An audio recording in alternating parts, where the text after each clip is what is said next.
వచనం. యథార్థముగా ప్రవర్తించువాడు రక్షింపబడును. ఆమేన్.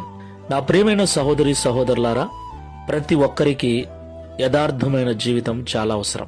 అయితే ప్రస్తుత దినాలలో విశ్వాసుల దగ్గర నుండి బోధిస్తున్న సేవకుల దగ్గర వరకు చాలా మందిలో ఈ యథార్థత లోపించింది. ప్రతి చిన్నదానికి అబద్ధమాడటం, మోసపూరితమైన జీవితాలు జీవిస్తూ యథార్థత లేనటువంటి నటనా జీవితాన్ని, యథార్థత లేనటువంటి మోసపూరితమైన జీవితాన్ని జీవిస్తూ ఉన్నారు.